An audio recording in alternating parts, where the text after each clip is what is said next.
Sister lied, ruined my engagement and got me homeless, now family wants to reconcile. I, 28F, never thought I'd be writing this, but here I am, trying to make sense of the mess my life has become. Growing up, my sister Lily, 26F, and I were always close. We shared clothes, secrets, and dreams. She was my best friend, my confidant, and my partner in crime. Our parents doted on us equally, and we had what I thought was a perfect family dynamic. That all changed when I met Jake, 30M, 3 years ago. He was everything I'd ever dreamed of, kind, funny, successful, and utterly devoted to me. We fell hard and fast, and within a year, we were talking about marriage. Jake got along great with my family, especially Lily. They shared a love for obscure indie bands and often joked about being platonic soulmates. I was thrilled that my sister and my soon-to-be fiancé got along so well. Little did I know that this would be the beginning of my downfall. About 6 months ago, Jake proposed. It was perfect, a romantic dinner, followed by a moonlit walk in the park where we had our first date. I was over the moon, and I couldn't wait to share the news with my family. The next day, I invited everyone over for a celebratory dinner. My parents were ecstatic, hugging us both and already talking about wedding plans. Lily, however, seemed off. She congratulated us with a tight smile and excused herself early, claiming she had a headache. I should have known something was wrong then, but I was too caught up in my happiness to notice. A week later, everything fell apart. I came home early from work, hoping to surprise Jake with lunch.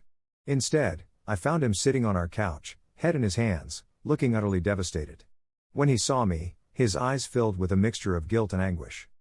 "We need to talk," he said, his voice barely above a whisper. My heart sank. Those 4 words are never followed by anything good. Jake took a deep breath and dropped a bombshell that shattered my world. "Lily came to see me yesterday," he began. She told me that you've been cheating on me." I felt like I'd been punched in the gut. "What? That's insane. I would never." But Jake wasn't finished. "She showed me texts, Sarah. Texts between you and someone named Alex. Intimate texts, plans to meet up, declarations of love. She even had pictures of you two together." I was speechless.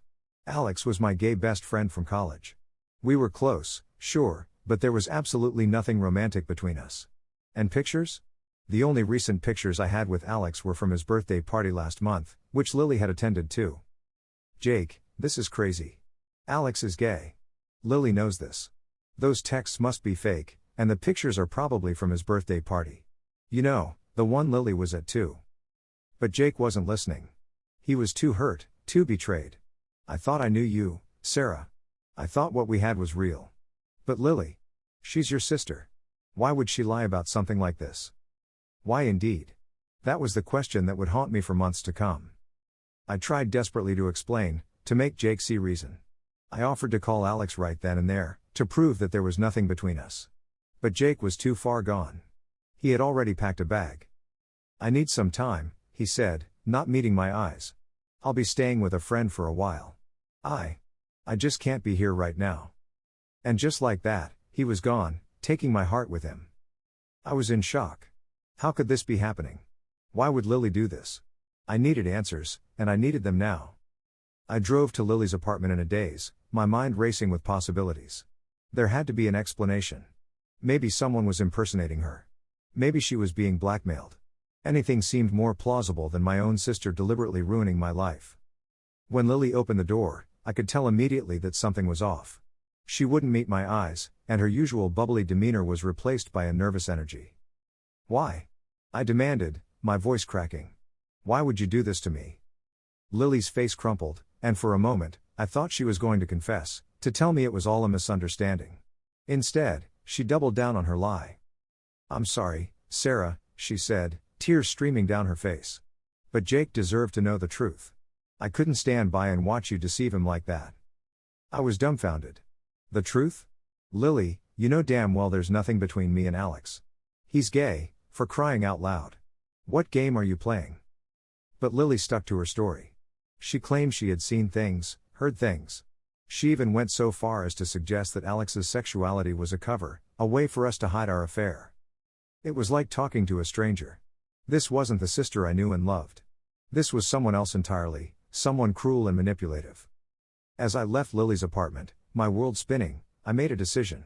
I needed to get to the bottom of this, to clear my name and save my relationship. Little did I know, this was only the beginning of my ordeal. The next few weeks were a blur of pain and confusion. Jake wasn't returning my calls or texts. My parents were oddly distant, clearly believing Lily's lies. Even some of our mutual friends seemed to be avoiding me. I threw myself into proving my innocence. I reached out to Alex, who was horrified by the accusation and immediately offered to talk to Jake. I collected evidence, text logs, emails, anything that could prove that Lily's evidence was fabricated. But it seemed like the more I fought, the more entrenched everyone became in their beliefs. Lily had done her work well, poisoning the well before I even knew there was a problem. It all came to a head at a family dinner a month after Jake left. I had finally managed to convince my parents to hear me out, to look at the evidence I had gathered. I thought this was my chance to clear everything up, to get my life back on track. I was wrong. As soon as I walked into my parents' house, I knew something was off. The atmosphere was tense, almost hostile. My mom couldn't look me in the eye, and my dad's usual warm smile was replaced by a grim line. Lily was there too, sitting at the dining table with a look of false concern on her face. "Sarah," she said, her voice dripping with fake sympathy, "we're worried about you. This obsession with proving your innocence. It's not healthy." I couldn't believe what I was hearing. Obsession? Lily, you destroyed my life with your lies. Of course I'm trying to prove my innocence. But my parents weren't on my side. They had bought into Lily's narrative completely. My mom spoke next, her voice trembling. "Honey, we think you need help. Professional help. This denial, these elaborate stories. It's not like you." I looked from face to face, hoping to see a glimmer of doubt, a willingness to hear me out. But all I saw was judgment and misplaced concern. "We've made an appointment for you," my dad said, sliding a business card across the table. "Dr. Harrison is an excellent therapist. She specializes in cases like, well, cases like yours." I couldn't believe what I was hearing. My own family thought I was having some kind of mental breakdown.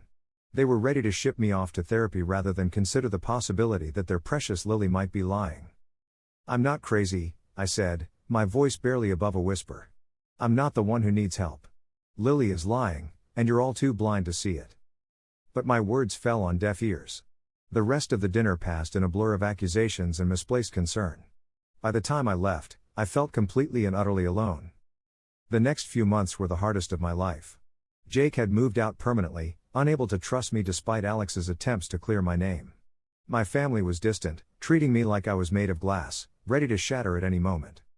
I threw myself into work, trying to distract myself from the wreckage of my personal life. But even that sanctuary was taken from me when rumors of my affair and subsequent breakdown reached my workplace. Suddenly, projects I had been leading were reassigned. Co-workers I had considered friends started avoiding me in the hallways. It all came to a head when my boss called me into his office one Friday afternoon. "Sarah," he said, not quite meeting my eyes, "we think it might be best if you took some time off. Paid leave, of course. Just to sort things out." I knew what this meant. They were pushing me out, hoping I'd quit so they wouldn't have to fire me. I left the office that day knowing I probably wouldn't be coming back. With no job, no fiancé, and no support system, I quickly found myself unable to afford my apartment. I sold what I could, put the rest in storage, and ended up couch surfing with the few friends who still believed in me. Rock bottom, I thought. This must be rock bottom. But life had one more cruel twist in store for me. About a week ago, I ran into Jake at a coffee shop. My heart leapt at the sight of him, hoping against hope that he'd finally realize the truth. But the woman by his side quickly dashed those hopes. Lily. My sister. The architect of my downfall. They didn't see me at first, too caught up in each other. I watched in horror as Jake leaned in to kiss her, his hand lingering on her waist in a way that spoke of intimacy and familiarity. In that moment, everything clicked into place. Lily's lies, her insistence on my non-existent affair, her determination to ruin my life, it had all been for this. She had wanted Jake for herself, and she didn't care who she had to destroy to get him. I must have made a sound, a gasp, a sob, I'm not sure, because they both turned and saw me. Jake had the decency to look ashamed, but Lily just smirked, a look of triumph in her eyes. I ran out of the coffee shop, my world crumbling around me all over again.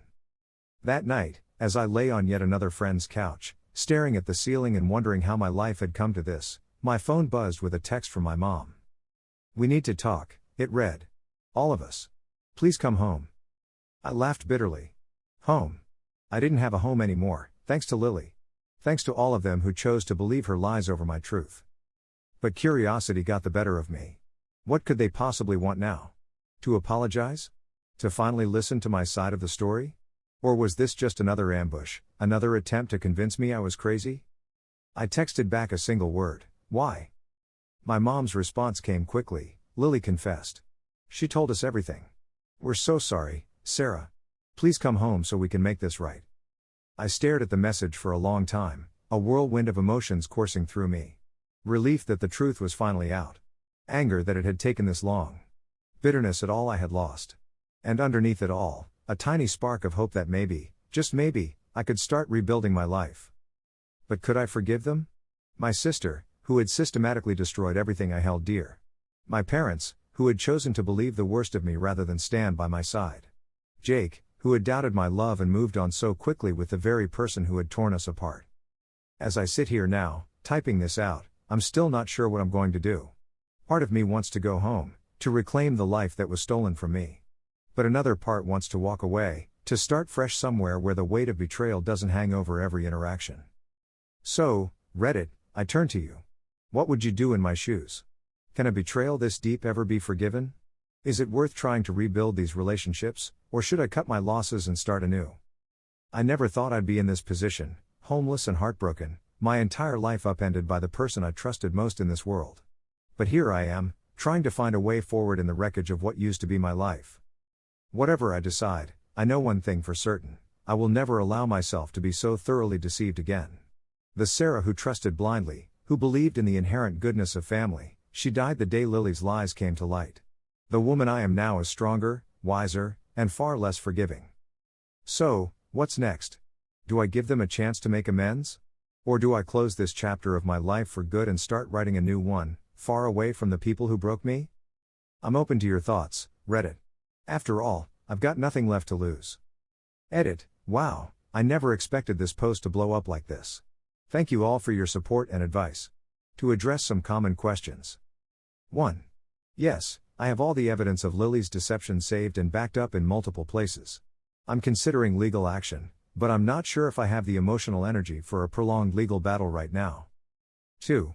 For those asking about Alex, he's been an absolute rock through all of this. He's furious with Lily and has offered to confront her and my family if I want him to. 3. To the people suggesting I get revenge on Lily, while I appreciate the sentiment, I don't think stooping to her level is the answer. I just want to move on and heal. 4. For those worried about my living situation, I'm okay for now. A good friend has offered to let me stay with her for as long as I need. I'm looking for a new job and hoping to get back on my feet soon. 5. To everyone sharing similar stories of family betrayal, I'm so sorry you've been through this too. Your resilience is inspiring. I'm still processing all of your advice and support. I haven't decided yet whether I'll meet with my family, but if I do, I'll be sure to update you all. Thank you again for your kindness during this difficult time. Edit 2. I met with my family. It didn't go well. Full update coming soon. Edit 2. I met with my family. It didn't go well. Full update coming soon. Edit 3. As promised, here's the full update on my meeting with my family. Brace yourselves, it's a long one. After much deliberation and encouragement from you all, I decided to meet with my family. I chose a neutral location, a quiet cafe in a part of town I don't usually frequent. I arrived early, my stomach in knots, and waited. They came in together, Mom, Dad, and Lily. The sight of them made my heart clench. They looked smaller somehow. Mom's eyes were red-rimmed, Dad's shoulders were slumped, and Lily looked like she hadn't slept in days. For a moment, nobody spoke. Then Mom burst into tears and rushed towards me. "Oh, Sarah," she sobbed, reaching out to hug me. I flinched away instinctively, and she froze, hurt flashing across her face. "Let's sit down," I said, my voice steadier than I felt. We took our seats, an awkward silence falling over us. Dad cleared his throat.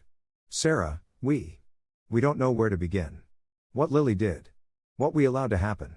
It's unforgivable." I looked at Lily, who was staring at her hands, twisting them in her lap. "Why?" I asked, the question that had been burning inside me for months. "Why did you do it?" Lily looked up, her eyes brimming with tears. "I was jealous," she whispered. You always had everything, the grades, the friends, the perfect relationship. When I saw how happy you were with Jake, I snapped. I thought if I could just have that one thing, I'd finally be happy too. Her words hit me like a physical blow. All this pain, all this destruction, because she was jealous? So you decided to ruin my life? I asked, my voice trembling with anger. I never meant for it to go this far, Lily said, her voice barely audible. I thought Jake would just break up with you, and then I don't know what I thought. It all spiraled out of control so fast. I turned to my parents. And you too? Why did you believe her over me? Your own daughter? Mom and Dad exchanged pained glances. We thought we were doing the right thing, Mom said. The evidence Lily showed us. It seemed so convincing. And when you kept denying it, we thought you were having some kind of breakdown. We were trying to protect you. Protect me? I laughed bitterly. By destroying my reputation? By pushing me into therapy I didn't need? By standing by while I lost everything? Dad reached out, then thought better of it and pulled his hand back. We were wrong, Sarah. So terribly, unforgivably wrong. We should have trusted you, should have listened. There's no excuse for what we did. I sat back, looking at the three of them, my family, the people I had trusted most in the world. They looked broken, remorseful. But was it enough? What about Jake? I asked Lily. Are you still with him? Lily shook her head. No, she said quietly. When I confessed to him about the lies, he left. He was disgusted with both of us. Himself for believing the lies, and me for telling them. A small, petty part of me felt satisfied at that. But mostly, I just felt tired. So incredibly, bone-deep tired. What do you want from me? I asked them. Why did you want to meet? We want to make things right, Mom said earnestly. We know we can never undo what's been done, but we want to try to rebuild our relationship. If you'll let us. I looked at each of them in turn, Mom, her eyes pleading, Dad, his face etched with guilt, Lily, unable to meet my gaze. I don't know if I can, I said honestly. You have no idea what these past few months have been like for me. I lost everything, my fiancé, my job, my home, my reputation. I've been sleeping on couches, struggling to find work, questioning everything I thought I knew about myself and my family. We want to help, Dad said. We'll do whatever it takes. We can help you find a new job, a new place to live. We'll talk to anyone who'll listen, clear your name. It's not about the practical stuff, I said, feeling tears prick at my eyes. It's about trust. You all broke my trust in the worst possible way. How can I ever feel safe around you again? Lily finally looked up, her face streaked with tears. I know I have no right to ask this, she said, her voice shaky. But is there any chance? Any chance at all that you might forgive me someday? I stared at her for a long moment. This was my sister, my former best friend. The person who had been by my side through every major moment of my life. And also the person who had systematically destroyed the life out of jealousy and spite. I don't know, I said finally. Right now, I can't even imagine it. But I don't know what the future holds. We talked for another hour, going over the details of Lily's deception, my parents' misguided attempts to help, the aftermath of it all. By the end, we were all emotionally exhausted. As we prepared to leave, Mom asked, what happens now? I took a deep breath. Now, I go back to trying to rebuild my life. And you? You give me space. I need time to process all of this, to figure out if I can ever trust you again. Can we keep in touch? Dad asked hesitantly. I nodded slowly. You can email me. But please, respect my boundaries. Don't push for more than I'm ready to give. We said our goodbyes, an awkward dance of people who wanted to hug but didn't dare. As I watched them walk away, I felt a mix of emotions I couldn't quite untangle, relief, anger, sadness, a tiny flicker of hope. I don't know what the future holds for me or for my relationship with my family. But for the first time in months, I feel like I can breathe again. The truth is out, and while it doesn't magically fix everything, it's a start. To everyone who encouraged me to meet with them, thank you. It wasn't easy, but I think it was necessary. To those who warned me to be cautious, I hear you, and I'm taking your advice to heart. I won't rush into forgiving or forgetting. I'll take this one day at a time. For now, I'm focusing on myself. On healing, on rebuilding, on rediscovering who I am outside of this trauma. It's not going to be easy, but for the first time in a long time, I feel like it might be possible. I'll update again when there's more to share. Thank you all for your support through this nightmare. It's meant more than you know. Edit 4. Wow, I'm overwhelmed by the outpouring of support and advice. Thank you all so much. I've been reading every comment, and while I can't respond to them all, please know that your words have been a source of strength and comfort. To address some common questions and comments. 1. Many of you have asked about legal action. I've consulted with a lawyer, and while there might be grounds for a defamation case, I'm not sure I want to go down that road right now. The emotional toll of a legal battle feels like too much to handle at the moment. 2. Regarding Jake, several people have suggested I reach out to him now that the truth is out. I appreciate the thought, but I'm not ready for that. Even if he believed Lily's lies, the fact that he moved on with her so quickly says a lot about his character. I deserve better than that. 3.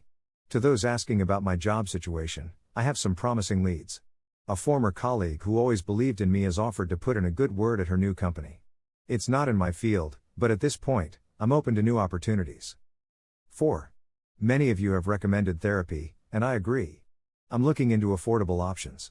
The betrayal and gaslighting I experienced have left deep scars, and I know I need professional help to work through it. 5. About Lily, I know many of you think I should cut her out of my life completely. I understand that perspective, but it's not that simple. Despite everything, she's still my sister. I'm not rushing to forgive her, but I'm not closing that door entirely either. Only time will tell. 6. To those who've shared similar stories of family betrayal, my heart goes out to you. Your resilience is inspiring, and your stories remind me that healing is possible, even if it takes time. Lastly, I want to address something that's been bothering me. A few comments have suggested that I must have done something to provoke Lily's actions, or that there must be more to the story. Let me be clear, I did nothing to deserve this. Victim blaming, even subtly, is not okay. Lily's actions were her choice, driven by her own issues, not by anything I did. Moving forward, I'm taking things one day at a time. I've started journaling, which helps me process my thoughts and emotions. I'm also looking into support groups for people who've experienced family estrangement. My parents have respected my wishes for space so far, sending only brief, non-pressuring emails to check in. Lily hasn't reached out directly, which I appreciate. I'm not ready to deal with her yet. I'm also focusing on rebuilding my social circle. This experience has shown me who my true friends are, and I'm working on strengthening those relationships. It's not easy to open up and trust again, but I'm trying. There are good days and bad days. Some mornings, I wake up feeling hopeful and ready to take on the world. Other days, the weight of everything that's happened hits me hard, and it's a struggle just to get out of bed. But I'm hanging in there. To everyone who's been following my story and offering support, thank you. Your kindness has been a light in a very dark time. I may not have my old life back, but I'm starting to believe that I can build a new one that's stronger, wiser, and surrounded by people who truly have my back. I'll update again when there are significant developments. Until then, thank you all again. Your support means the world to me. Edit 5. It's been a while since my last update, and a lot has happened. I apologize for the length, but I wanted to give you all a comprehensive update. First, the good news, I've got a job. It's not in my original field, but it's a solid position with good prospects for growth. My friend's recommendation played a big part, and I'm grateful for the fresh start. It feels good to have financial stability again and to be building something new. I've also found an apartment. It's small, but it's mine, and after months of couch surfing, it feels like paradise. Slowly but surely, I'm rebuilding my life. Now, for the family situation. My parents have continued to respect my boundaries, sending occasional emails that are supportive without being pushy. Last week, I felt ready to take a small step and agreed to a video call with them. It was okay. Awkward at times, emotional at others, but overall, it felt like a positive step. They've offered financial help, which I've declined for now. I need to do this on my own. Lily is a more complicated story. She sent me a long email about a month ago. In it, she detailed everything she did, no holds barred. It was difficult to read, but I appreciated her honesty. She started therapy to work on her issues with jealousy and self-esteem.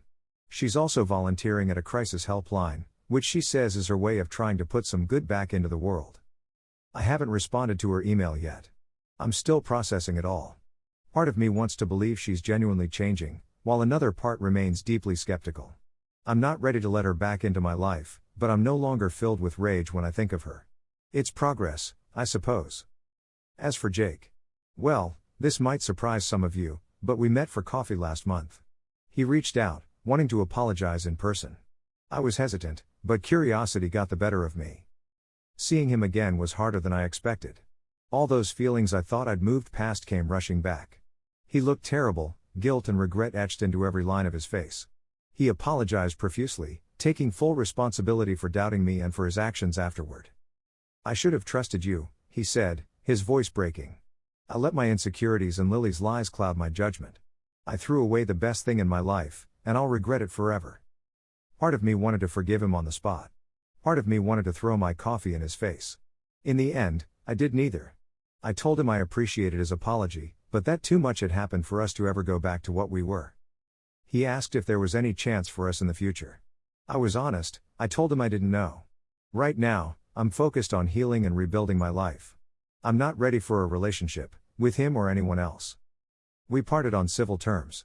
I don't know if I'll see him again, but the meeting gave me a sense of closure I didn't know I needed. On a personal level, I've been continuing with therapy, and it's been incredibly helpful. I'm working through the trauma, learning to trust again, both others and myself, and setting healthier boundaries. It's a slow process, but I'm making progress. I've also started volunteering at a local animal shelter. Being around the animals is therapeutic, and it feels good to be making a positive difference, even in a small way. To those who've asked, yes, I'm still considering legal action.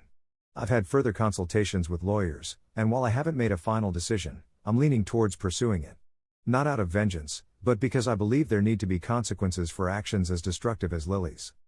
Looking back at where I was when I first posted here, and where I am now, I'm amazed at how far I've come. There are still tough days, moments when the pain and anger threaten to overwhelm me. But those moments are becoming less frequent and less intense. I'm not the same person I was before all this happened. In many ways, I'm stronger, more resilient, more aware of my own worth.